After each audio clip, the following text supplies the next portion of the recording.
വിരുദ്ധ പരാമർശത്തിൽ സമസ്ത നേതാവ് ഉമർ ഫൈസി മുക്കത്തിനെതിരെ പോലീസ് കേസെടുത്തു. സാമൂഹിക പ്രവർത്തക VP സുഹറ നൽകിയ പരാതിയിലാണ് നടക്കാവ് പോലീസിന്റെ നടപടി. കേസിനെ നിയമപരമായി നേരിടുമെന്ന് സമസ്ത വ്യക്തമാക്കി. 2023 ഒക്ടോബർ 7 റിപ്പോർട്ടർ TV ക്ലോസ് എൻകൗണ്ടറിൽ ഉമർ ഫൈസി മുക്കം നടത്തിയ തട്ടമിടാത്ത സ്ത്രീകൾ അഴിഞ്ഞാട്ടക്കാരികൾ എന്ന വിവാദ പരാമർശമാണ് കേസിന് അടിസ്ഥാനം. ഇതിനെതിരെ സാമൂഹ്യ പ്രവർത്തക VP സുഹറ സിറ്റി പോലീസ് കമ്മീഷണർക്ക് നൽകിയ പരാതിയിൽ നിയമോപദേശം തേടുകയും അന്വേഷണം നടത്തുകയും ചെയ്തിരുന്നു. എന്നാൽ തുടർ നടപടിയുണ്ടായില്ല. പിന്നീട് DGPക്കും നവകേരള സദസ്സിൽ മുഖ്യമന്ത്രിക്കും സുഹറ പരാതി നൽകി. ഇതിന് പിന്നാലെ നടക്കാവ് പോലീസിന് നൽകിയ പരാതിയിലാണ് സമസ്ത നേതാവ് ഉമർ ഫൈസി മുക്കത്തിനെതിരെ IPC 295A 298 വകുപ്പുകൾ പ്രകാരം കേസെടുത്തത്.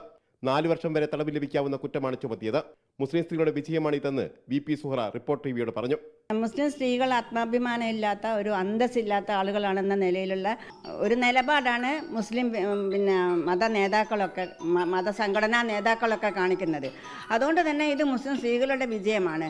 ഉമർ ഫൈസി മുക്കത്തിനെതിരെ കേസെടുത്തതിൽ SYS പ്രതിഷേധിച്ചു. മതപണ്ഡിതൻ എന്ന നിലയിലാണ് അദ്ദേഹം തട്ടത്തെക്കുറിച്ച് പരാമർശം നടത്തിയെന്ന് സംസ്ഥാന സെക്രട്ടറി അബ്ദുൾ സമദ് പൂക്കോട്ടൂർ പറഞ്ഞു. നോൺ ബെയിലബിൾ കേസ് എന്നൊക്കെ പറയുമ്പോൾ അത് പ്രതിഷേധാർഹമാണ്. നമ്മുടെ സംഘടനയിൽപ്പെട്ട ഒരാൾക്കെതിരെ പോലീസ് നടപടി ഉണ്ടാകുമ്പോൾ അതിനെ നിയമപരമായി നേരിടലാണല്ലോ ശരി. നമുക്കതിന്റെ പ്രതിഷേധം അറിയിക്കാം, ബാക്കി നിയമപരമായി നേരിടും. കേസെടുത്തതിലെ പ്രതിഷേധം സർക്കാരിനെ അറിയിക്കാനാണ് നീക്കം. റിപ്പോർട്ടർ, കോഴിക്കോട്.